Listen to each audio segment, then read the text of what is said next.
Your parents lied to you. Your real estate agent is lying to you. And that financial guru telling you to buy a house is either ignorant or getting paid a commission. Here's the truth nobody wants to admit: buying a house is not an asset. It's a liability that masquerades as wealth while draining your net worth for decades. I'm going to prove to you with actual mathematics, not feelings or tradition, that the statement renting is throwing money away is one of the most expensive lies in personal finance. By the end of this video, you're going to question everything you were taught about the American dream, and if you're smart, you'll pull out a calculator before you ever sign a mortgage again. Let's destroy some myths with math. Everyone loves to say that rent is throwing money away because you get nothing back at the end of the month. But let me introduce you to a concept that will blow your mind: unrecoverable costs. These are expenses in homeownership that you never, ever get back, just like rent. Let me walk you through the real math on a $400,000 home purchase. First, mortgage interest. If you put down 20%, that's $80,000. And you refinancing $320,000 at, let's say, 6.5% interest over 30 years, in the first 10 years of that mortgage, you will pay approximately $180,000 in interest alone. That money is gone forever. It doesn't build equity. It doesn't increase your net worth. It evaporates exactly the same way rent does. The bank gets rich while you think you're building wealth. Second, property taxes. Depending on where you live, you're paying anywhere from 1 to 3% of your home's value every single year. On a $400,000 home, at 2%, that's $8,000 annually. Over 30 years, that's $240,000 in property taxes. Gone. You don't get that back when you sell. It's throwing money away, but somehow nobody calls it that. Third, maintenance and repairs. The standard rule in real estate is to budget 1% of your home's value annually for maintenance. That's $4,000 per year, or $120,000 over 30 years. And let me tell you, that's conservative. When your roof needs replacing at $30,000, or your HVAC system dies at $15,000, or your foundation cracks, or your plumbing fails, those aren't small expenses.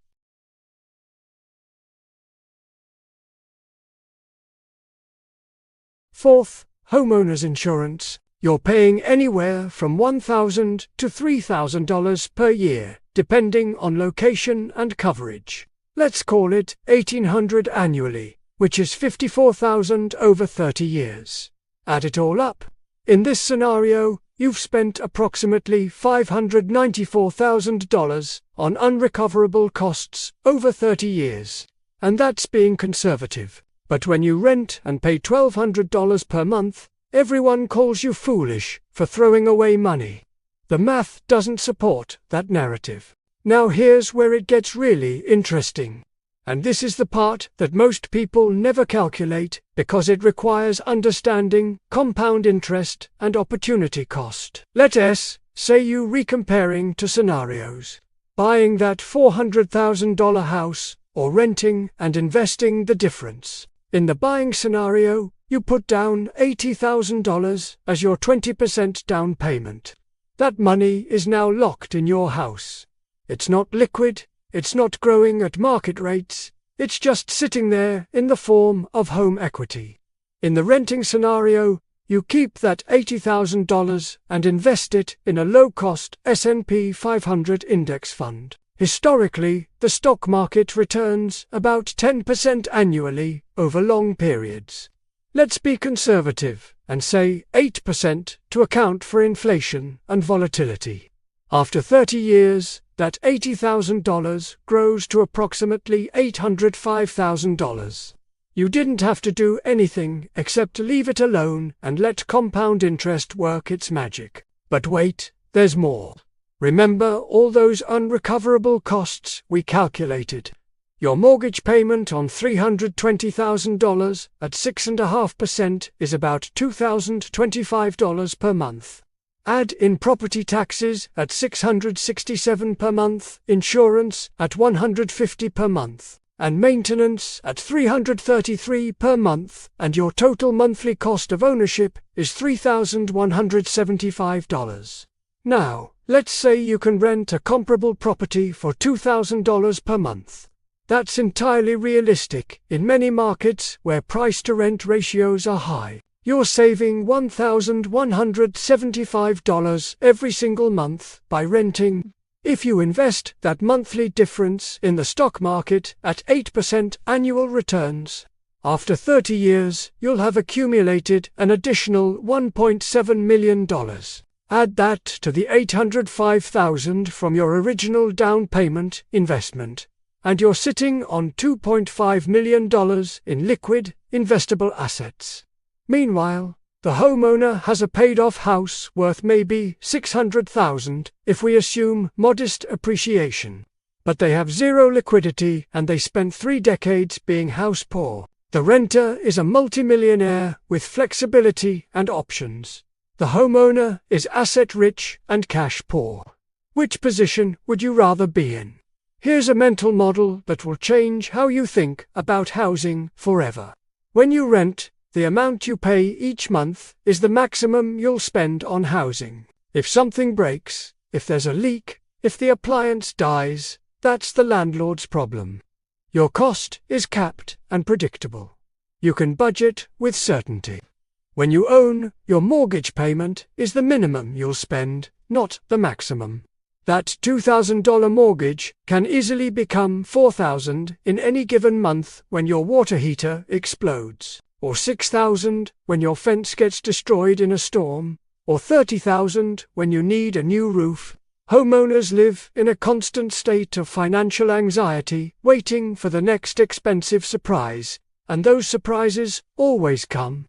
I've watched friends drain their emergency funds over and over again dealing with home repairs they never anticipated. One friend spent $12,000 on foundation repairs 3 years after buying. Another spent $8,000 on electrical work that couldn't wait. These aren't rare exceptions. They're inevitable realities of ownership. The renter sleeps soundly knowing their housing cost is fixed and predictable. The owner lies awake wondering what's going to break next and whether they can afford to fix it. There's a psychological cost to home ownership that nobody discusses, but it's real and it's exhausting. Let's talk about something that doesn't show up on a balance sheet but has enormous impact on your earning potential.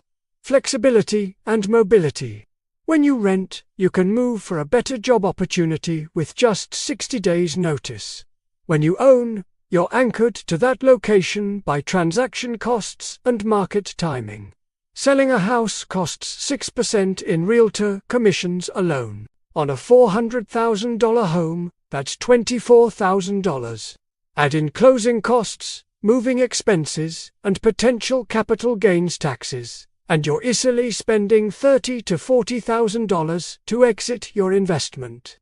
That's a huge barrier to taking a job offer in another city, even if that job pays significantly more. I've seen talented people turn down promotions and opportunities because they could unsell their house without taking a loss, or because the market was slow and they couldn't afford to carry 2 properties. They sacrificed career growth and earning potential to stay trapped in a house that was supposed to represent freedom and success. The irony is brutal. Renters can pursue opportunities aggressively. If a job offer comes that pays $30,000 more annually but requires relocating, the renter can make a purely financial decision without worrying about real estate market timing or transaction costs. Over a career, the ability to move for better opportunities can easily add hundreds of thousands of dollars to your lifetime earnings. The homeowner who stays stuck in a mediocre job because they couldn't sell their house is paying an enormous opportunity cost that never appears in the rent versus buy calculators. Here's what I want you to understand. I'm not saying that buying a house is always wrong for everyone in every situation. What I'm saying is that the cultural narrative that renting is throwing money away and buying always makes you wealthier is mathematically false. The data doesn't support it when you actually run the numbers with intellectual honesty. Buying a house can make sense if you're replanning to stay in one location for at least 10 years. If you buy well below your means, if you get a great interest rate, if you're in a market with favorable price-to-rent ratios, and if you value the intangible benefits of ownership enough to pay for them. But most people don't meet those criteria. They buy because they feel like they're supposed to, because their parents told them to, because they want to feel like adults, or because they're afraid of being judged for renting. Before you make the biggest financial decision of your life, I challenge you to actually do the math for your specific situation. Calculate the true total cost of ownership, including all unrecoverable costs. Calculate what would happen if you invested your down payment and the monthly difference in the stock market. Be honest about how long you'll actually stay in the property. Factor in your career trajectory and whether you might need to move. Run the numbers without emotion, without cultural pressure, without your parents' voice in your head telling you what you should do. If after doing that analysis, buying still makes sense for you personally, great. Buy the house. But if the math shows that renting and investing would leave you significantly wealthier and more flexible, have the courage to go against the crowd. The goal isn't to own a house. The goal is to build wealth and create the life you want. Sometimes those goals align with homeownership, and sometimes they don't. Be smart enough to know the difference. Now go run your numbers and stop letting other people's opinions make your financial decisions for you.